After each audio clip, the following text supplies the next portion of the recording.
বন্ধুরা, আজকে আমি সজনে ফুলের টক করব। তো এর জন্য নিয়েছি তেঁতুল, সজনে ফুল আর নিয়েছি রাঙা আলু। একটু পরে আসছি। বন্ধুরা, রান্নাঘরে তো কড়া বসিয়ে দিয়েছি। এবার দিয়ে দেবো সর্ষের তেল।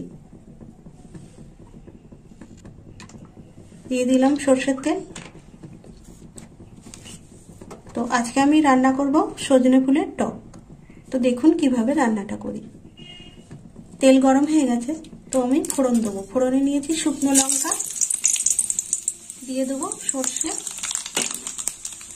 আর নিয়েছি রাঙা আলু, দিয়ে দিলাম রাঙা আলুটা একটু ভাজা হবে। রাঙা আলুটা একটু ভাজা হয়ে গেছে। এবার দিয়ে দেবো হলুদ, দিয়ে দিলাম হলুদ গুঁড়ো,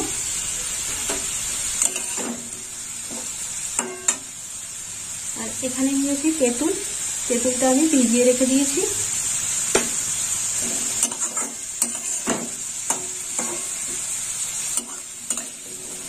এবার দিয়ে দেবো সজনে ফুল, দিয়ে দিলাম সজনে ফুল, একটু কষে নেব। দেখুন বন্ধুরা, ফুলটা এইভাবে কষিয়ে নিতে হবে। এবার দিয়ে দেবো লবণ, দিয়ে দিলাম লবণ। লবণ দেওয়ার পর আরেকটু নেড়ে চেড়ে নেব। এবার তেঁতুলটা আমি ভালো করে চটকে নেব। এই দেখুন বন্ধুরা, তেঁতুলটা এইভাবে চটকে নিতে হবে।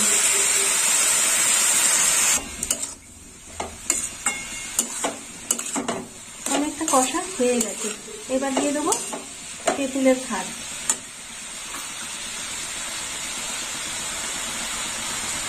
দিয়ে দিলাম তেঁতুলের খাদ।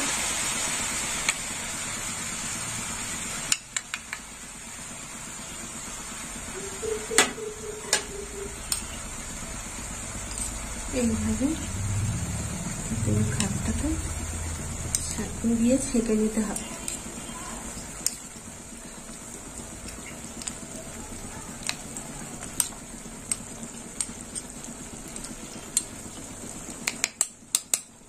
রেখে দিলাম। এবার একটু নেড়ে ছেড়ে দেবো।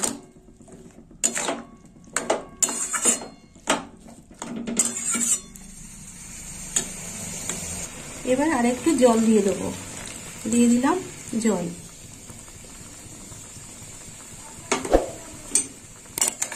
আরেকটু নেড়ে ছেড়ে দেবো, ফুটুক।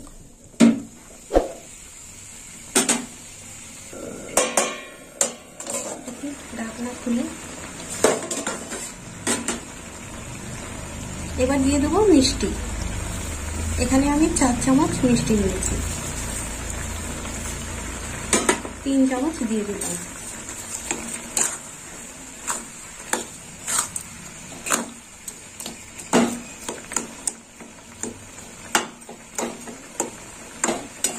আলু পুরো সিদ্ধ হয়ে গেছে। এবার একটু ঢাকনা দিয়ে দেবো। দেখি টকটা হয়ে এসেছে। এই দেখুন বন্ধুরা, আলু একদম গলে গেছে।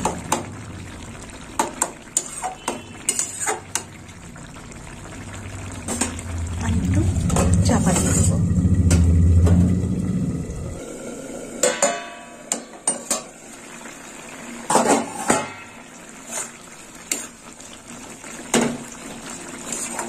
হয়ে গেছে বন্ধুরা সজনে ফুলের টক। তো বন্ধুরা, আপনারাও এরকম বানিয়ে খাবেন সজনে ফুলের টক, আর আমাকে কমেন্ট করে জানাবেন কেমন খেতে হয়েছে। আর আমার ভিডিও ভালো লাগলে লাইক করবেন, শেয়ার করবেন আর সাবস্ক্রাইব করবেন। বন্ধু হয়ে পাশে থাকবেন। এবার নামিয়ে নেব।